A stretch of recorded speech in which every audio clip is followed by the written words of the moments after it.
नमस्कार, बहुत स्वागत है आपका। मैं हूं आपके साथ करिश्मा। ये बुलेटिन की शुरुआत करते हैं इस वक्त की बड़ी और अहम खबर के साथ। मुरैना शराब कांड की बात करते हैं, जिसमें सीएम शिवराज सिंह चौहान ने सख्त एक्शन लिया है। मुख्यमंत्री ने मुरैना के कलेक्टर और एसपी को तत्काल प्रभाव से हटा दिया। कलेक्टर और एसपी पर यह कार्रवाई की गई है और यह हटाने के आदेश जारी किए गए हैं। एसडीओपी को भी निलंबित किया गया है। सीएम शिवराज सिंह चौहान ने हाई लेवल मीटिंग बुलाई और उसके बाद ये फैसला लिया गया है।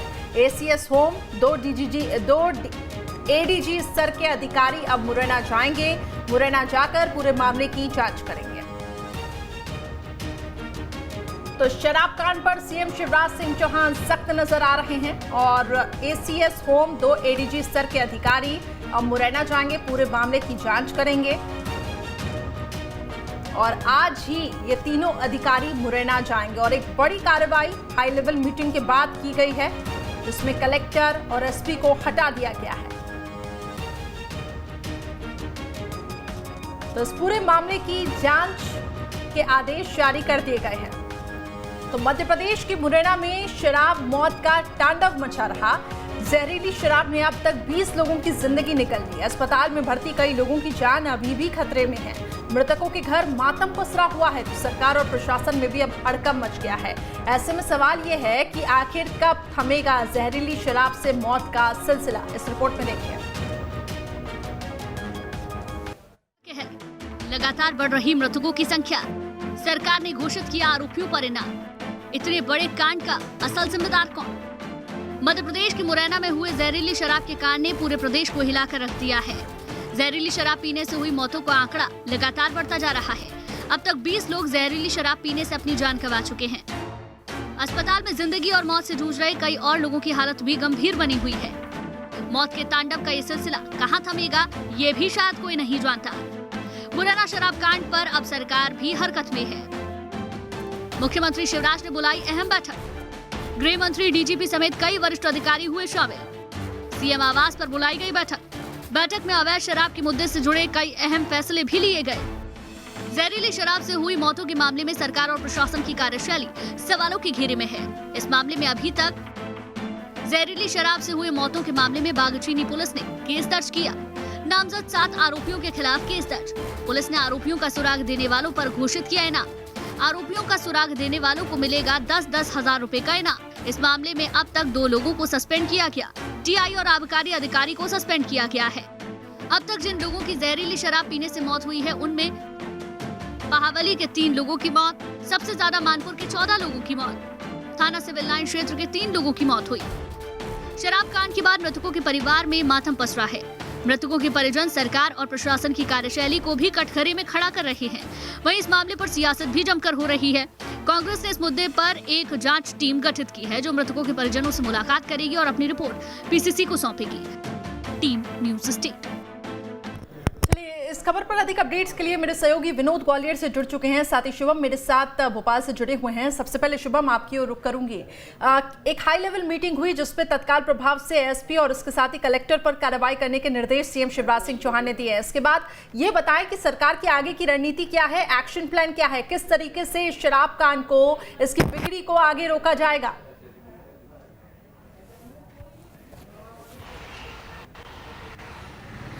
देखिए, कल तक हमने देखा था कि 10 से 12 लोगों की मौत हुई थी, मगर आज सुबह होते होते तकरीबन 20 लोगों की मौत इस जहरीली शराब के चलते हो चली है। और यही कारण था कि मुख्यमंत्री शिवराज सिंह चौहान ने आज अचानक से एक हाई लेवल मीटिंग बुलाई, जिसमें बड़े अधिकारी शामिल थे और ये फैसला लिया गया कि मुरैना के कलेक्टर और एसपी को तत्काल प्रभाव से हटाया जाता है। तो अब ऐसी स्थिति में सरकार की ओर से तो ये कार्रवाई हो गई। अब आगे इसको लेकर क्या कुछ कार्रवाई होगी, ये बात ज़रूर है कि एक अधिकारियों का दल आज मुरैना जाएगा और वहाँ पर जांच पड़ताल करेगा और आखिरकार मुख्यमंत्री को वो रिपोर्ट सौंपी जाएगी। मगर शुरुआती तौर पर आप देखें तो सरकार की ओर से यही रवैया रहता है कि जिस ज़िले में इस तरह की घटना हो रही है वहाँ से अधिकारी को हटा दिया जाए। इस बारे में कांग्रेस ने भी एक प्रेस कॉन्फ्रेंस की है। कांग्रेस नेता सज्जन सिंह वर्मा ने तो सीधे तौर पर ये मांग की है कि हत्या का केस कलेक्टर और एसपी पर दर्ज होना चाहिए, क्योंकि 20 लोगों की मौत गई है और कहीं ना कहीं उसके जिम्मेदार वही हैं। दूसरा, उन्होंने इस कार्रवाई पर भी ये बताया है कि ये तो होना ही है। आप जिस जिले की भी घटना होती है वहाँ से कलेक्टर को हटाकर दूसरे जिले का कलेक्टर बना देते हैं, एसपी को हटाकर दूसरे जिले का एसपी बना देते हैं, तो इसमें कोई नई बात नहीं है, इसे हम कार्रवाई नहीं कह सकते। तो आगे देखना बेहद दिलचस्प हो जाता है कि इस पूरे मामले में, चूंकि मुख्यमंत्री ने गंभीरता जरूर दिखाई है, कलेक्टर एसपी को हटाया भी है, मगर जो अधिकारियों का दल आज जांच पड़ताल के लिए गया है वो उस जांच पड़ताल में क्या कुछ पाते हैं और फिर उसके आगे कितनी बड़ी कार्रवाई होती है। जी बिल्कुल, तो ये बहुत जरूरी है कि आगे की रिपोर्ट में क्या खुलासे होते हैं। बने रहे शुभम मेरे साथ। विनोद की तरफ रुख करेंगे। विनोद, अगर हम देखें तो नेटवर्क आखिर कहां कहां तक फैला हुआ है? एक चुनौती जरूर है प्रशासन के पास कि कैसे इस पूरे नेटवर्क को खंगाला जाएगा, लेकिन अभी तो 20 तक यह आंकड़ा पहुंचा है। बस यही आशंका जताई जा रही है कि कहीं और भी जिलों में ये जहरीली शराब की बिक्री ना हुई हो और वहां के लोग भी कहीं इससे ज्यादा पीड़ित ना हो जाए।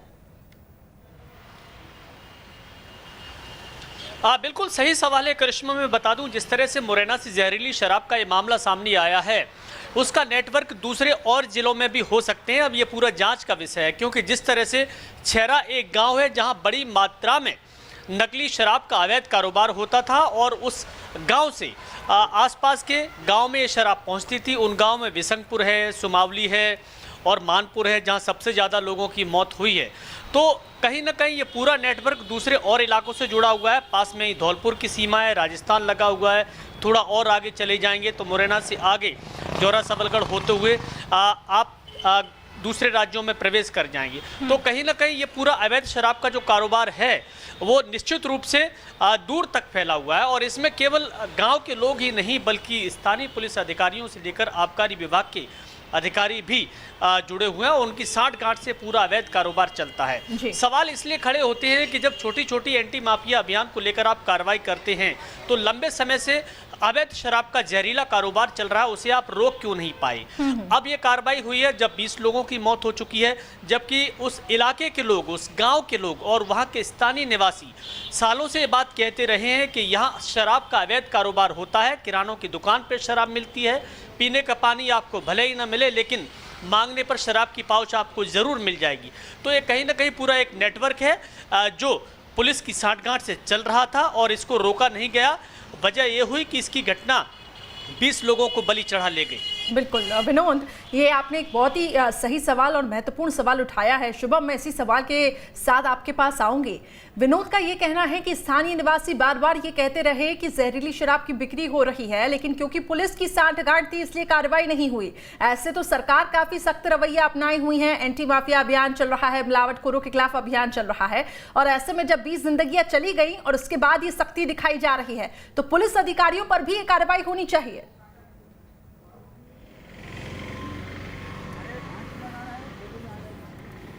देखिए, बिल्कुल ठीक कहा विनोद जी ने कि इस तरह से अवैध शराब का कारोबार चल रहा है, शराब माफिया कितना हावी है। और ऐसी स्थिति में आप आगे भी देखिए उज्जैन में भी इस तरह की घटना हुई थी जहां पर दर्जन भर लोगों की जहरीली शराब पीने के चलते मौत हो गई थी। अब ताज़ा मामला आप देखिए कि मुरैना ज़िले का है, उससे पहले खरगोन ज़िले का भी एक मामला आया था जिसमें 4 लोगों की मौत हुई थी। कुल मिलाकर पूरे प्रदेश में तकरीबन 29-30 लोगों की जहरीली शराब के चलते मौत हो चुकी है। अब सरकार, हम देख रहे हैं कि कार्रवाई कर रही है माफियाओं के खिलाफ, मगर ऐसा कौन सा शराब माफिया है जिसे सरकार ने निस्तनाबूद कर दिया हो, खत्म कर दिया हो और अलग अलग जिलों में हमने इस तरह की कार्रवाई देखी हो?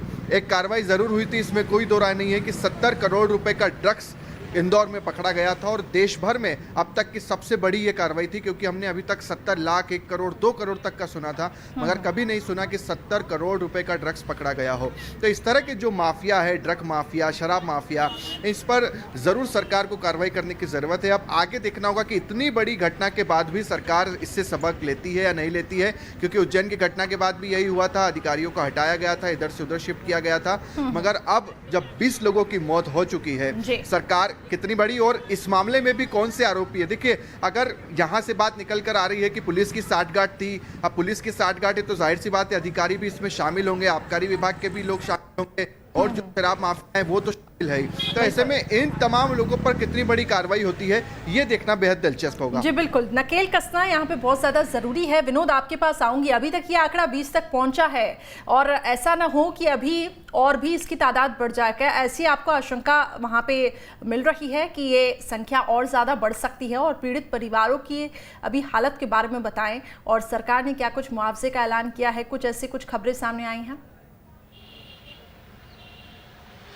देखिए करिश्मा, मैं बता दूं, जब मानपुर गांव में कल मैं उन लोगों के बीच में था जिनके घरों में लोगों की मौत हुई थी जहरीली शराब से, और उसके अलावा बहुत सारे ऐसे लोग जो उस गांव के निवासी हैं, उनसे भी हमारी बात होती रही, तो उन सबका यही कहना था कि उनके बेटे ने भी शराब पी थी, पड़ोसी ने भी शराब पी थी, और उसमें से लगभग 14 लोग ऐसे हैं जो अभी ग्वालियर के जे आरोग्य अस्पताल में भर्ती हैं, उनका इलाज चल रहा है। कल जब शुरुआती दौर में 10 लोगों की मौत हुई थी, उसके बाद 12 हुए, 12 से 14 हुए, 14 से 18 और फिर 20 लोगों की मौत हो गई। तो आशंका इस बात की लगाई जा सकती है कि जो 14 लोग अभी इलाज के दौरान अस्पताल में भर्ती हैं, तो हो सकता है कहीं ऐसी कोई घटना उनके साथ ना हो जाए, ऐसा डर उस गांव के लोगों में है। तो आशंका से हम इनकार नहीं कर सकते हैं, क्योंकि आशंका कल से होती रही है और उसके बाद हम देख रहे हैं एक के बाद एक मृतकों की संख्या बढ़ती जा रही है। हैरानी इस बात को लेके है कि जिस तरह से पूरा कारोबार चल रहा है, ये कारोबार आखिरकार जब लोगों के सामने आया तब भी कोई ऐसी बहुत बड़ी कार्रवाई देखने को नहीं मिली है करिश्मा। केवल अधिकारियों को हटा दिया गया, जैसा कि शिवम ने बताया है। जब तक एक सख्त कानून नहीं बन जाएगा शराबबंदी को लेकर, तब तक इस तरह की चीजें होती रहती है। सामान्य तौर पर यह देखा जाता है, कार्रवाई होती है तो ये अवैध कारोबारी अपना ठिकाना बदल लेते हैं, नाम बदल लेते हैं, तो ये सब चलता रहता है, जिसको रोकना पुलिस और प्रशासन के लिए बहुत बड़ी चुनौती है। बिल्कुल, और इस पे नकेल कसना, जैसा कि हम बार बार कह रहे हैं कि बहुत जरूरी है, लेकिन अब आगे देखना होगा कि क्या कार्रवाई की जाती है। बहुत बहुत शुक्रिया आप दोनों का मेरे साथ जुड़ने के लिए।